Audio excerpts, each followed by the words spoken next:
Si è concluso il 24° torneo ADR di biliardo specialità goriziana organizzato dalla stessa associazione donatori di sangue di Raffadali, presieduta dal presidente professor Luigi Costanza, che ha visto la partecipazione di diversi giocatori provenienti da tutta la nostra provincia.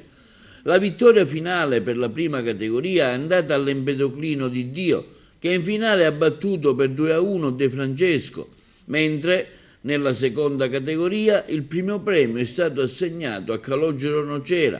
Nella categoria amatori ha prevalso Giuseppe Plano, che si è aggiudicato il primo premio nella categoria amatori battendo in finale tutto lo mondo.